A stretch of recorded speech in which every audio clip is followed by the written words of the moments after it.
Knicks fans, buckle up because the nightmare injury scenario that we all hoped would never happen this season just hit us at the exact same time. Jalen Brunson is out, OG Anunoby is out, and now the Knicks season suddenly flips from cruise control to full-blown survival mode.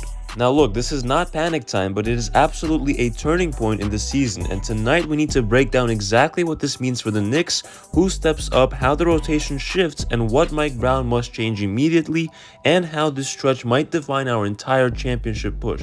Let's get into it. So we start with the big one, Jalen Brunson. He rolled his ankle late in the Magic game last week when the game was basically out of reach. And every single Knicks fan probably saw the same thing with the reports saying that Brunson walking out of the building in a walking boot and on crutches. That's never a good sign.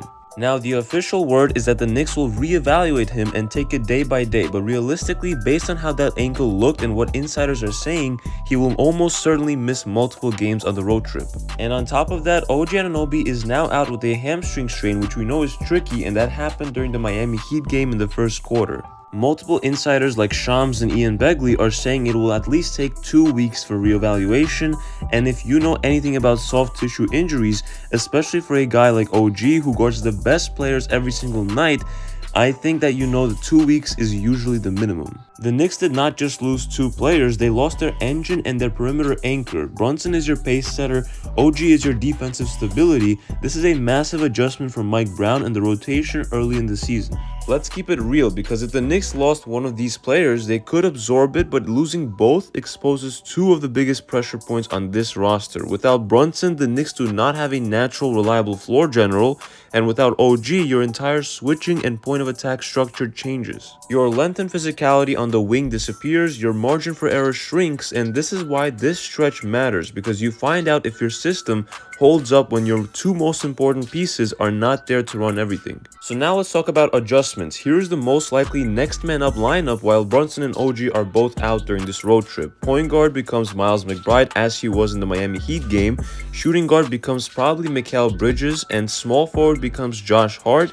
Power forward becomes Karl-Anthony Towns, center remains Mitchell Robinson when he is active. That lineup gives you defense, rebounding, and hustle, but there's also an argument for Landry Shamet to start in place of Josh Hart. I mean, the guy just dropped 36 points in the Miami Heat game, his career high. And Mike Brown already started him before when Mitchell Robinson was out a couple games. So I would not be surprised at all if it's Landry Shamet starting instead of Josh Hart. They're both interchangeable. But the lineup with Josh Hart also gives you one major question. Who handles the ball on every possession? McBride is a grinder, a tough defender, but he is not Brunson. He's not running 10 straight pick and rolls in crunch time, and he is not a natural tempo setter. This is where Jordan Clarkson probably becomes the unofficial secondary point guard. He will have to initiate offense, create shots, get downhill like he did in Utah, and he can absolutely do it here like he showed in the Miami game. And Landry Shamet becomes a major rotation piece now because the Knicks need shooting, and he is red hot right now. They need spacing and they need off-ball threats to loosen the floor.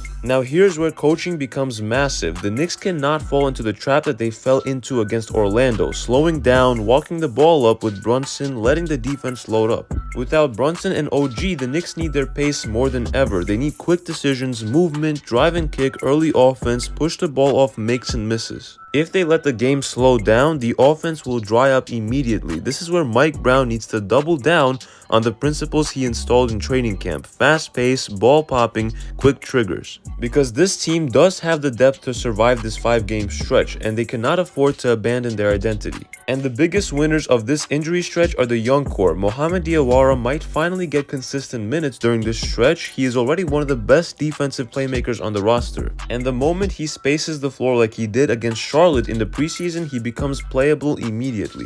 Pacome Dadiet, Tosan Evbuomwan, and even Tyler Kolek, these guys will have a chance to prove that they belong, and Knicks fans will get to see whether this young group has real upside or whether adjustments need to be made. This is evaluation time. And then comes the Mitchell Robinson factor. Yes, Mitch is active as of right now, but you know that his load management plan is very real. And that means you do need Ariel Hukporti and potentially Trey Jemison ready to contribute. The Knicks cannot afford to overuse Mitch just because Brunson and OG are unavailable. That would be a disaster waiting to happen. Hukporti's rim protection, Jemison's verticality, these things matter now more than ever. Now look at what the Knicks are about to face. Several playoff teams, several tough matchups, and the Knicks will be without their captain and their defensive ace. This upcoming stretch will tell us everything about this team. Can the Knicks win ugly? Can they manufacture offense?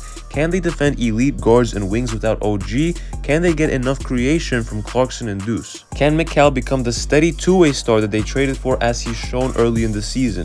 These next 5 or 6 games are the most important stretch of the early season. So should the Knicks consider a move now? Last point, with Brunson down and OG down, some fans are going to panic and say trade someone. Go get a point guard, go get another wing. But really the answer right now is just wait. Let the team show you what they have. Let this stretch inform your front office decisions. Do not make a panic move. But teams all around the league will be watching closely. They will see how the Knicks handle adversity, and the front office will finally see what this roster looks like when the training wheels come off. So Knicks fans, this stretch is going to be a test, but it is also going to be a chance for this team to show maturity, discipline, and depth. To show that this is not just Brunson carrying everyone on his back, and if the Knicks survive this stretch and come out strong, then the ceiling for this team is higher than we ever thought. So comment down below your thoughts about this upcoming stretch, and if you enjoyed this video, make sure to hit that like button and sub to the channel for more Knicks news and updates you will not want to miss. It's been KNYT here, and I'll see you guys in the next one.